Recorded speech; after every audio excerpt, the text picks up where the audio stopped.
What does Angela Merkel think currently about the UK's negotiating position? Well, first of all, we know that Article 50 means you have to do it within 2 years.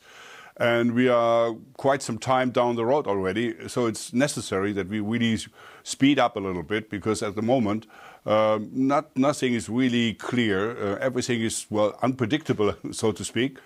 And I wish that we come up with more results sooner. Who does Angela Merkel blame for this complete lack of progress? Well, it's a little bit the discussion on how much the UK has to pay into the EU. You know that David Davis at the beginning said, well, first of all, we settle the amount of money, and then we come up to the real talks, how we are going to handle the 4 freedoms. And at the moment, nothing is clear as far as the money is concerned. There's an offer of 20 billion, which is obviously not enough. I mean, you can just calculate all the pensions, and it's very obvious that the Europeans don't want to pay the pensions for the Brits which are living in Brussels. So we have to find out a solution on that topic first, and then we go on with other topics. Okay. Well, I listened to Theresa May's... Sorry to interrupt, but can we, because this is obviously a massive sticking point, the amount of money that we pay. You say nothing's clear. I think there is a clear offer, isn't there, of around 20 billion.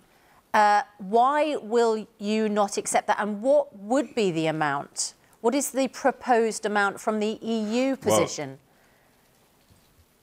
there is no EU position, because, I mean, that's on the table. There is a lot of payments which are going to be made in the next years, and this has to be calculated together. I cannot give you the real figure, the final figure, but there's a figure between 100 billion and maybe 60 billion. Something in between these two numbers should be the right point, but this is what the negotiators have to do at the moment, and I hope that David Davis is coming up with a proposal, with a decent proposal. 20 billion is definitely not enough. How is this working in reality? Germany is the economic powerhouse of Europe and has a huge amount of influence within the EU. Does Angela Merkel pick up the phone and talk to Brussels and talk to the negotiators and say, look, I want you to do it this way. I'm asking you, I'm telling you that we have to reach a deal, and this is what I'd like you to do. Does Germany actually push the agenda? Well, first of all, Angela Merkel is very clear from the very beginning. She said, in is in and out is out. So we have to make a very clear deal. We don't want a hard Brexit. We want the UK. We don't want the UK to quit at all. That's the first thing to say. But on the other hand, I must make it clear, the 4 freedoms are undivisible. It's either all 4 or none. And that's one of the problems we have to see and to face the realities. Well, actually, Theresa May's speech or letter from last night was a little bit positive, showing that she's looking into the interests of the Europeans living in the UK. There's almost 4 million people out of Europe living in the UK already for long. There's a strong perception in this country, amongst the people and politically, that a large section of the European Union wants to punish Britain for voting to leave. You're angry with us. You think we've queered the pitch for everybody, we've given everyone a massive headache, and you want to send a message to other countries in the EU who might be thinking that some way down the line of doing what we did, not to do it, because you're going to get the cane. Is that true? Well, first of all, as I said at the beginning, we don't want UK to leave. But of course, obviously, it's the referendum and it's the British people who voted to be out. But it's very clear, if you are a member in a club, you can have all the benefits in the club. If you are not, you will not have the benefits of the club. If you are in a golf club or a tennis club, you have the same problems. So as a matter of fact, the EU is not something you just can play with. Either you are in, then you have all the benefits, or you are out, you don't.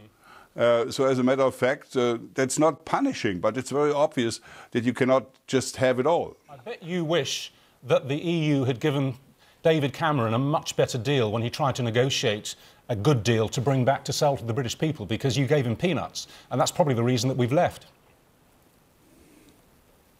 Well, I don't think so, because I accept many points of David Cameron. at the time. For instance, red tape cutting is absolutely necessary, and many things, subsidiarity as a word, doesn't count in Brussels. Things we are very much, even particularly the Germans are very much in common with the Brits, with the negotiators. But on the other hand, we have to see we have a lot of freedoms, and that's 4 freedoms. It's people moving, it's freedom of capital flow, it's freedom of goods, and of course it's freedom of services. These 4 freedoms are sticking together. And so you have one or you have none. And so what does that mean for a potential transition deal where we stay in the customs union and single market so that business doesn't fall off a cliff edge? Is that going to be a possibility with the EU? I think it's necessary that we find a solution, because otherwise we will have a lot of people suffering, because, I mean, Labour will be the first to suffer if, for instance, the exports are hindered by whatever method.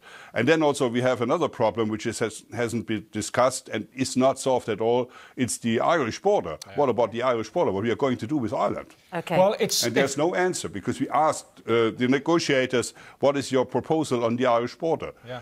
If the Irish border is open, everything is going via Ireland. Yeah. It's a mess, isn't it? Do you think we're going to sort it out? Well, you say it's a mess, that's you. I want it to be solved. I want to have decent proposals on particularly the Irish border. And we asked the negotiators, the British negotiators all the time, how are you going to handle this? This is very important.